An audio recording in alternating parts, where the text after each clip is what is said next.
大家好，我是绿客，感谢你点开这期的节目。这期呢不是开箱了，是一期评测或者说体验的 vlog 吧。那么就来给大家评测一下苹果最新发售的 AirPods Pro 这款耳机。既然是体验降噪耳机呢，肯定就不能跟家录了。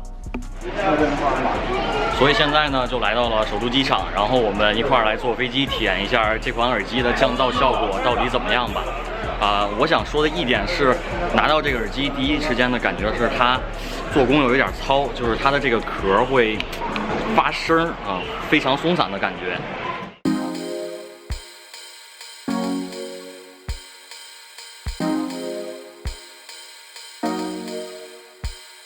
我不再喜欢埋下 Diamond Golden， 我不再关心今年春天播种秋天带来多少收成，我此时此刻只想猛地踩下油门，风吹的头顶 You bring me from the last to the Houston， 是我最平静的港湾，跨过大西洋的航班，像马里奥一般在闯关，我在沙滩沐浴和你烛光晚餐，奋不顾身撞到南墙我也不会转弯，我被这比特给拍上去，疯狂爱上你站在台上，上所有的爱上你 baby。那么现在呢，我就把这个耳机拿出来测试一下，看看在飞机上用这个降噪是一个什么效果。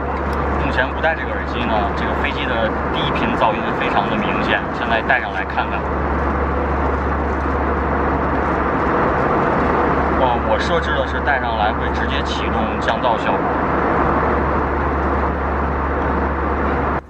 哇，这个基本上一戴上来，它就直接把这个低频的噪音过滤掉了，但是还是能够听到一些噪音，比如说风声，还是这个排气的声音。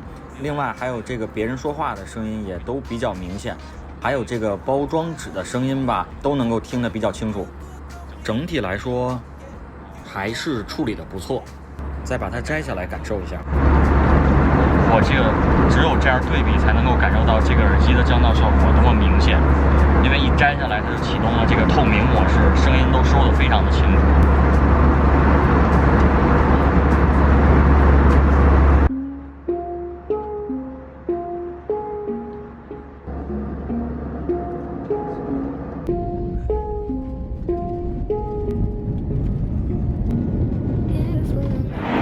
那么刚才呢，在飞机上用了一下这个耳机，感觉确实降噪效果很厉害。接下来我们再去地铁上试一下吧。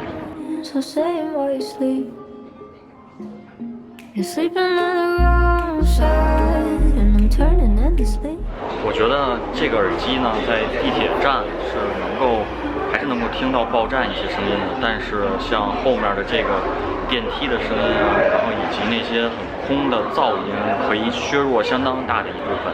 而且另外，我觉得这个耳机最大的作用就是在于，当你摘下它的时候，你会发现这个世界有多么的吵，然后戴上它之后呢，那一瞬间就突然感觉到都安静下来了。所以我觉得这个耳机，如果你是学生，然后平时坐地铁上下学，或者经常出差的话，这个耳机都是非常有必要去买的。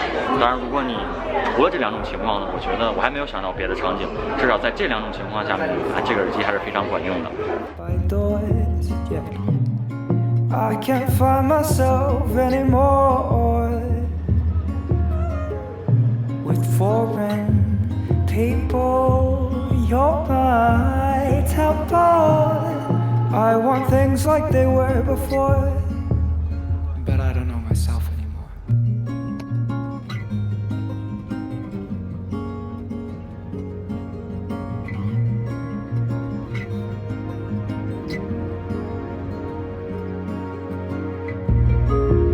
With you love was simple, my spiritual crystal, but now life is limbo. I'll wait for tomorrow.